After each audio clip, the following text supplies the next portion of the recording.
Hey there, I'm Riley. Let me give you a sneak peek into my world. From the time that I was a kid, I've been head over heels for botany. The magic of plants, the way they thrive and communicate with the world, made me curious. I come from a seriously loaded background. My father, Richard, is this real estate mogul who knows the ins and outs of buying and selling properties like the back of his hand. He's got properties scattered all over the country. Now, you'd think I had the silver spoon treatment growing up, right? Well, not exactly. Despite the wealth, my upbringing was anything but lavish. We lived in a modest house and I attended a public school. I was the nerdy kid in the back of the class with glasses so thick and a backpack heavy with more books than I could carry. When college rolled around, I made a pact with myself to be as independent as possible. Dad's money was there, but I wanted to earn my way through. I took on part-time jobs. And you know what? I wouldn't change a thing. It toughened me up and it made me appreciate the value of hard-earned dollars.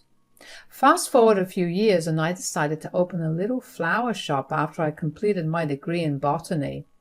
Of course, Dad was there to lend a helping hand, but let me tell you, it was nowhere near the extravagant investment you'd expect from a wealthy parent. He chipped in what he could, and I rolled up my sleeves and did the rest. When I opened my little shop, everything changed.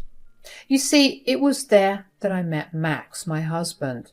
He was not just any customer, he was the very first one to walk through the door. Max and I got talking, and let me tell you, he had this charm that could make anyone's heart skip a beat. Max was in medical school, just starting his journey in the world of medicine. He had this endearing habit of showing up at my shop every weekend using the excuse of buying flowers. Before I knew it, he finally mustered up the courage to ask me out on a date. We chose a beautiful sunny day for our first outing, and Max surprised me with a lovely picnic. We started dating, and it didn't take long for Max to become a significant part of my life. Within a year, we decided to move in together. Our home became a blend of my floral creations and his medical textbooks. Within 2 years of our relationship, Max came to me with an unexpected, peculiar request. Riley, I need to talk to you about something that's been weighing on my mind. Of course, Max. You can talk to me about anything. You already know about my home situation, my mom and dad. I don't get along with them. I did everything I could to escape the household. They were abusive, both physically and emotionally. I remember one time when I got beaten up just because I accidentally spilled some juice on the living room carpet. It was terrifying, and it happened more than once. I'm sorry you had to go through that, Max. It must have been incredibly tough. I've used up all the money I had saved up for medical school. I thought it would be enough to cover 4 years, but it was not. The expenses are just too high. I'm so hesitant about taking any more money from my parents. Well, I was thinking, I know your dad's well off. Can you talk to him?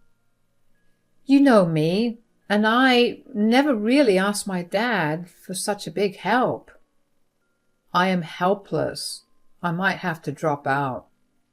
Maybe we can use all the money I earn from the shop to support you. The flower shop is thriving, and I have an idea.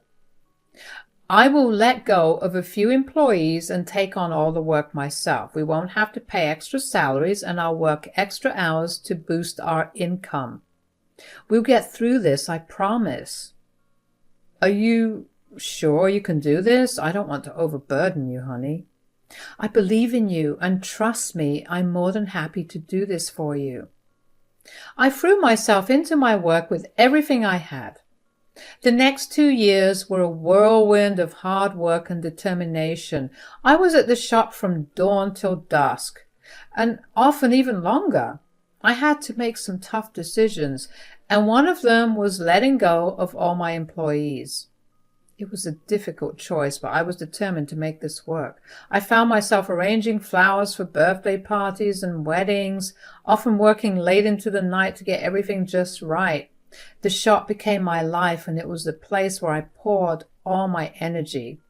I was not only covering our living expenses, but also paying the rent for the apartment that Max and I shared.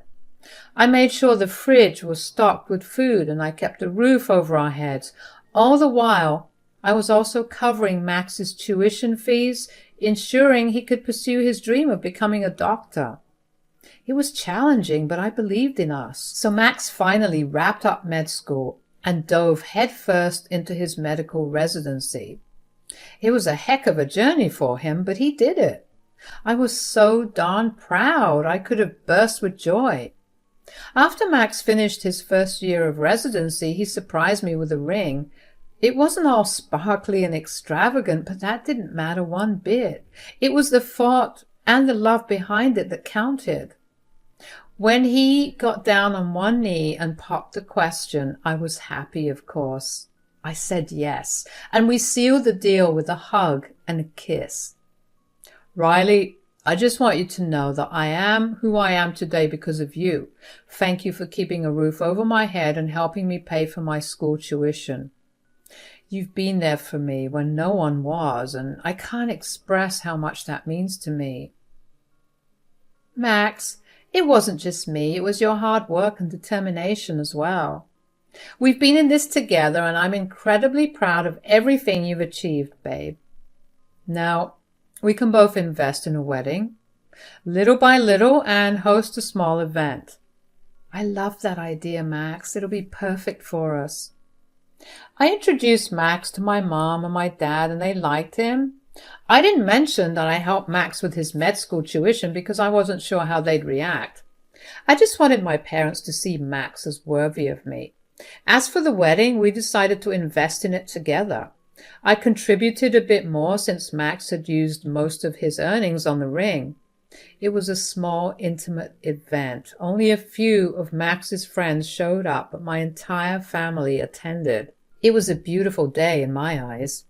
Near the end of Max's residency, things began to change. He started hanging out with a different crowd. It was like he had joined a new club, and he wasn't the same Max I'd known before. First, he began to pay less attention to me. It felt like he was always trying to impress his newfound friends, constantly worried about how he looked in front of them. He had become more egoistic, probably because he was on his way to becoming a doctor, which was a big deal, but that ego began to drive a wedge between us. In those 4 years of marriage, I had thought we'd grow even closer.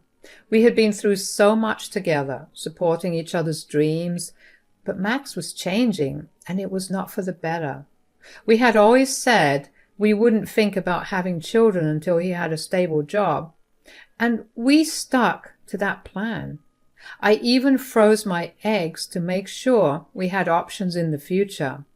But as Max got more engrossed in his new life, I started wondering if he'd ever be ready for that kind of responsibility. My cousin had invited me to her wedding once.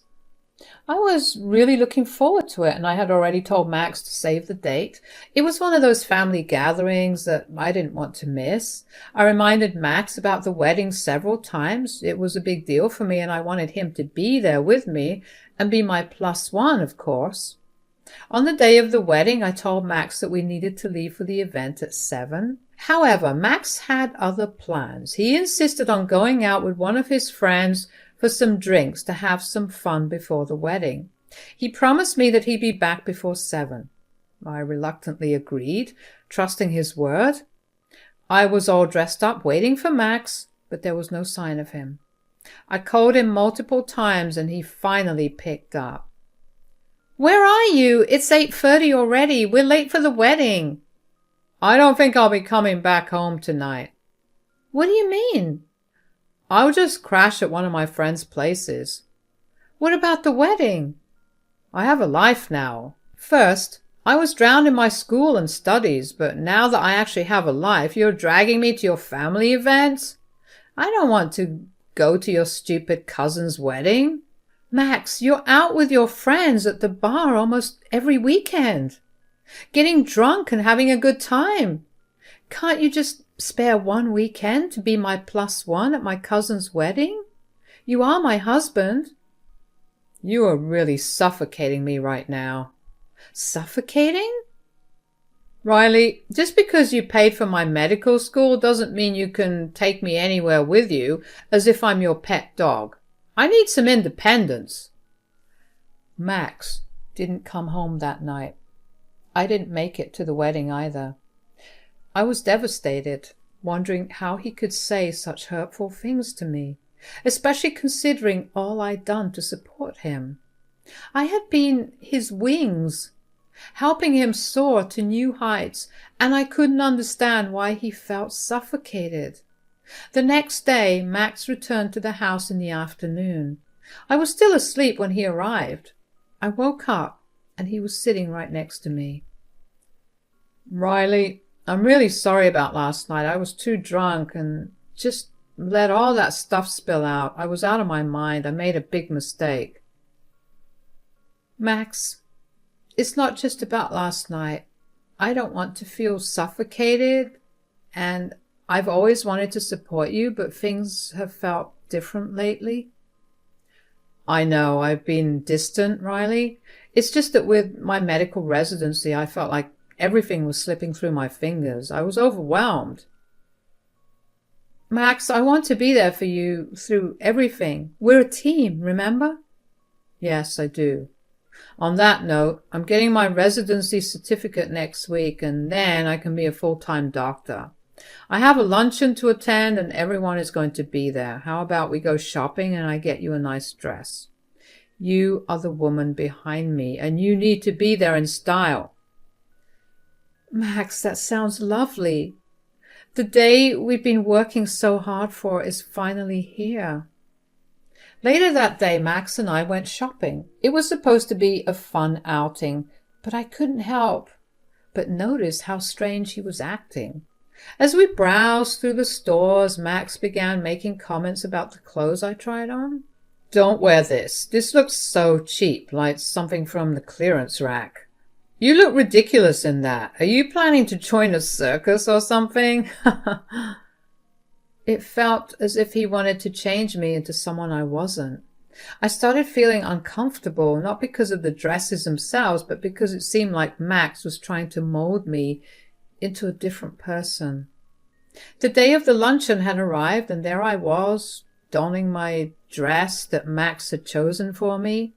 We reached the location, a fancy restaurant, where Max's colleagues and friends from his medical residency had gathered. As we entered, Max began introducing me to his friends. I tried my best to be polite and put on a welcoming smile. It was very obvious that Max's attention was trying hard to impress his friends and colleagues, but then Max said something that drove me mad. Justin, this is my wife, Riley. Riley, meet Justin. Nice to meet you, Riley. Likewise, Justin.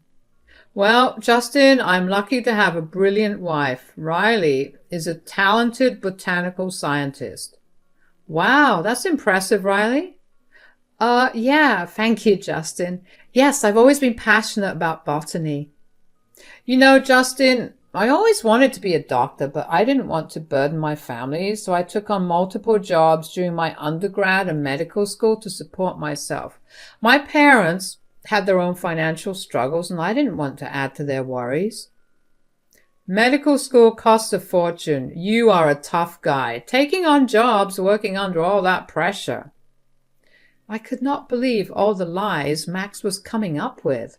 I was furious, so I excused myself.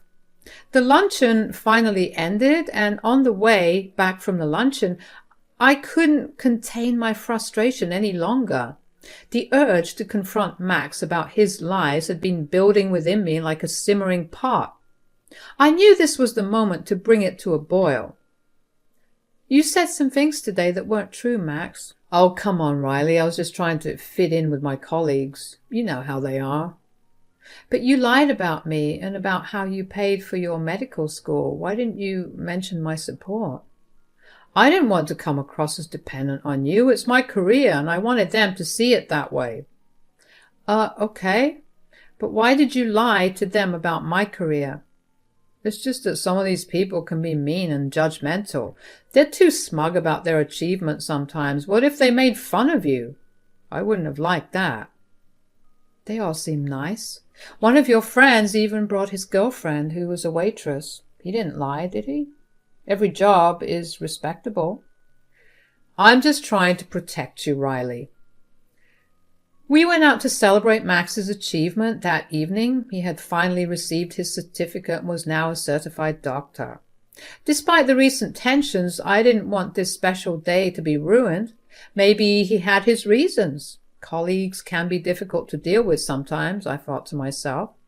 Over dinner, I couldn't help but think of the perfect gift for Max to mark this significant milestone in his life.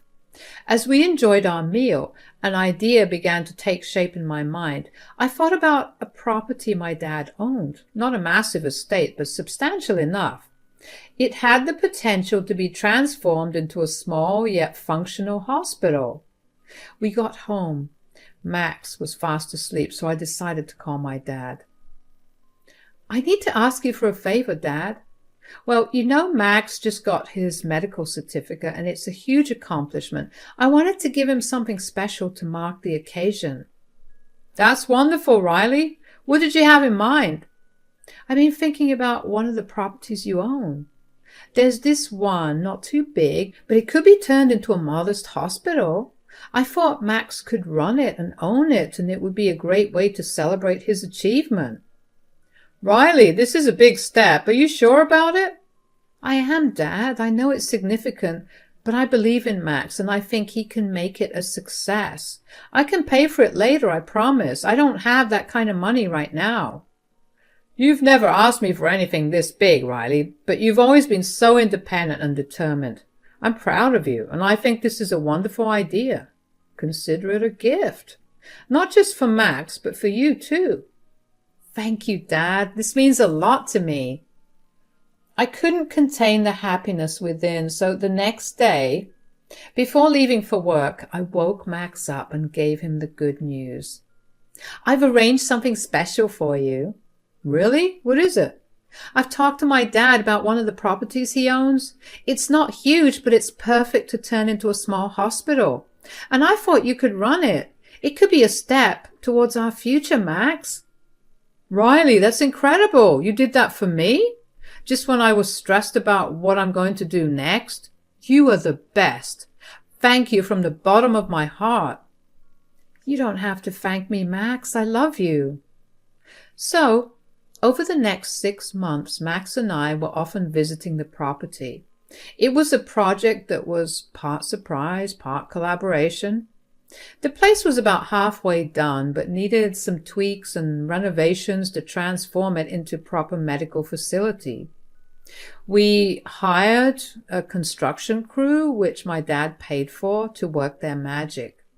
As the days rolled on, the transformation was incredible. What was once an empty space started taking shape as a hospital. New walls went up, fresh paint covered old surfaces, and medical equipment started finding its place. It was a lot of work, but we were determined to make it a reality. In just 6 months, the hospital was ready. It wasn't huge, it was just quite small, but it was a start, and we decided on a date for its inauguration. But just 2 days before the event, my world came crashing down. Riley, about the hospital opening, I think it would be better if you didn't come. People there shouldn't know that you're my wife. Max? What are you saying? I've been a part of this project from day one. I know, but your style, your choice of clothes, it's just not up to the standard of the people who'll be there. I need this event to go perfectly. Don't take it personally. You're asking me to hide who I am? To change my appearance just for your image? It's not just about my image, it's about the hospital's image. I've worked so hard for this. And so have I. We've worked hard together, Max. Don't you remember that? Riley, you need to understand. You were just a bored housewife doctor/florist. You didn't have the capabilities for something like this. I was the one who had the potential to become a successful doctor. You just invested in me because you didn't have any other options. All my ex-colleagues will be there, and I've even reached out to my parents. You're just a flower girl, and I can't hide you anymore, not in front of my family. I need to prove to them that I'm successful and rub it in their face. They need to see that I did all of this on my own. Thanks for all of this, but if I'm being honest, I'm ashamed of you, so you better stay home or at your shop. I didn't utter a word. I just stormed out of the house. I couldn't believe the disrespect, the hurtful words Max had thrown at me. I found a spot in the park, sat down and let the tears flow. It was as if everything we had built together was crumbling before my eyes. But you know what? I couldn't take it anymore. It was enough.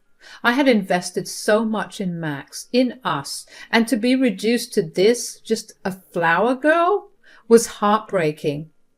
I needed to put him in his place, to make him see that he was nothing without me. I just knew the right thing I needed to do. Dad, please tell me you haven't signed off the property yet. No, sweetheart, I haven't. Every signature that construction needed was waiting for me. You know that. Thank goodness, Dad. I need to talk to you about something. Max has become unbearable. He's turned into such an egotist, and he said he's ashamed of me. What do you mean, Riley? He thinks he's this big shot now because he's a certified doctor. He doesn't want me at his hospital's inauguration, doesn't want anyone to know I'm his wife. He's even insulted me for my choice of clothes. Riley, I never thought Max would act this way. I'm absolutely sure, Dad. He's lost sight of everything we've been through together, of the support I've given him. What do you want to do, Riley? I swear to God I would punch him right in the face if he was here right now. I want you to call Max and tell him you're not giving him the property. I need to put him in his place. I understand, Riley. You deserve better. I'll call him now. After the conversation, I spent a bit more time at the park trying to gather my thoughts and emotions. Then I finally headed back home. The moment I walked through the front door, I could sense the shift in Max's demeanor. Hey, sweetheart, where have you been? I was getting worried. Why the sudden concern? It's only been a couple of hours. I've had some time to think, and I want to make things right. The hospital is as much yours as it is mine, and you deserve to be the one who inaugurates it. It is our hospital, and you have done so much for me. Sounds like my dad had a talk with you. It's not just about that. I regret my words and actions. I'm truly sorry. Max, you sure seemed sincere when you were insulting me. And what my dad mentioned, he meant it too. Thank goodness he hadn't signed it away to you already. Riley, I don't want to lose this opportunity. I was overwhelmed and acted terribly. Please, call your dad and tell him this was a misunderstanding. You wish, Max. You are so ungrateful and so full of yourself. I can't believe you used me all this time just to get to where you are, but I won't let you use me anymore. We are done. In the end, I indeed did not let him have his precious hospital. Nope. I left him and sent those divorce papers his way. It was like my 8 years of sacrifice and support meant nothing to him. I decided to stay with my parents for a while, catch my breath, figure out what I really wanted in life. As for Max, who knows what he's doing right now? I haven't kept tabs on him, and frankly, I don't want to. I gave nearly a decade of my life to a man who didn't appreciate it, and now it's time to rediscover who I am.